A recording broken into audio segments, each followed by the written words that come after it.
Well, a hunger strike by immigrant women at a Texas detention center has reportedly spread. Last week, 27 women confined at the for-profit Hutto facility in Austin began refusing meals, demanding an end to mistreatment and their immediate release.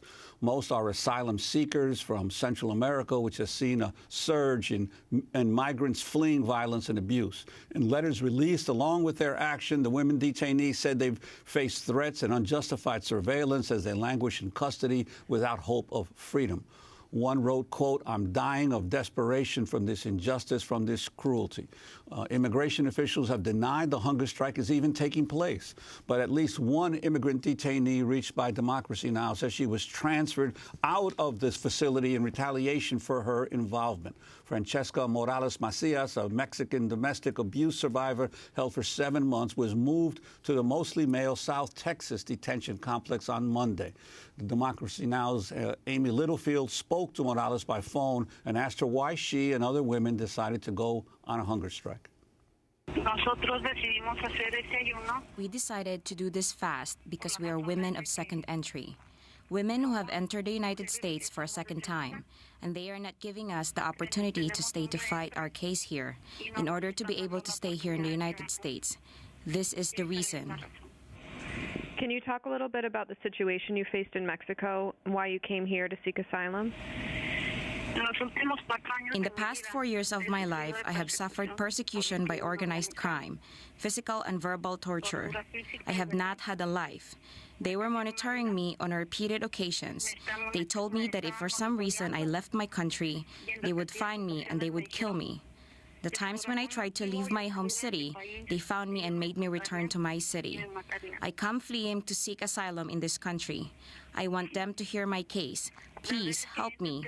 If they deport me, not much time will pass before they kill me. Did you feel retaliated against when they moved you to the Pearsall Detention Center after you went on hunger strike? I felt very discriminated against because they moved me without giving me a reason. One morning, they just told me, "You're going," and they brought me here. There was no reason. I did not behave badly. I've always been a very hardworking woman, and if they investigate, they are going to realize that I was never a problem, nor will I be a burden to the United States. I am only asking that they give me asylum, that they give me freedom. I am not a bad woman. That's Francisca Morales Macias, an immigrant detainee who was transferred out of Hutto in Texas after taking part in the hunger strike there. While exact figures are unknown, advocates say the hunger strike grew this week substantially, possibly into the hundreds. Hutto is run by the country's largest private prison firm, Corrections Corporation of America. The hunger strike is the latest by immigrant detainees around the country. 3 other immigration jails have seen hunger strikes in the last 3 weeks. The Adelanto Detention Facility in California, the La Salle Detention Center in Louisiana, and the El Paso Processing Center in Texas. For more, we're joined by Cristina Parker, Immigration Projects Coordinator for Grassroots Leadership. She gathered and released the letters written by 27 women at Hutto when they launched their hunger strike. Welcome to Democracy Now!, Cristina. Tell us the extent of this hunger strike and what the women are demanding, and respond to the prisons saying they're not on hunger strike. Sure. Thanks so much for having me on. We know that 27 women started last week, but we heard over the weekend from a woman who's since been moved in retaliation that casi todo, which in Spanish means almost all of the women are on hunger strike. There is a contract that ICE has with CCA guaranteeing that at least 500 women will be held there on any given day, and of course that's just to ensure their profits. So we know that it's possible that this hunger strike could be in the hundreds. That's what we know from inside. We have a loose network of people who are giving support to the women on hunger strike, who've been in constant contact with them, who've heard from them via phone or gone to visit them in person or receiving emails, and all of them say the same thing, that there is a hunger strike inside and that it's spreading. And this whole issue of other facilities also possibly joining in, what reports are you hearing about that?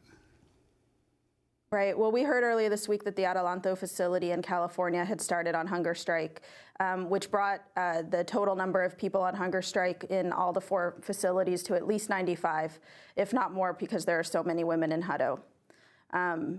I think this shows a pattern. This shows that immigrant detention, that doesn't matter where it is. It doesn't matter if they're holding men or women, or in the case of family detention, women and their children. Immigrant detention is an abusive system, and people are rising up against it, and more are. And you know Francisca's case, the woman we were just listening to? I read her letter, though I've never talked to her. And how typical is it?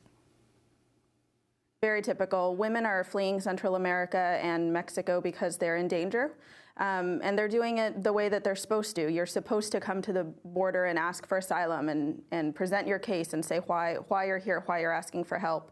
And we respond to these women by putting them in a prison, and a prison for profit that cuts corners, that serves bad food, that neglects people's medical care and needs.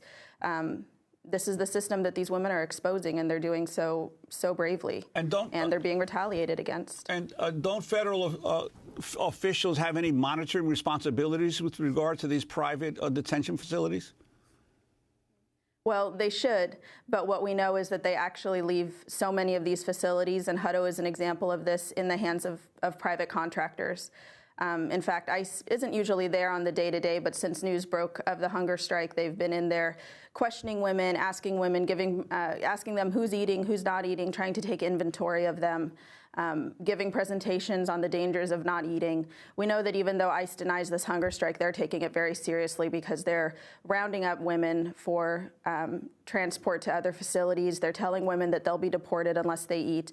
So we know that they're in there retaliating and trying to intimidate women.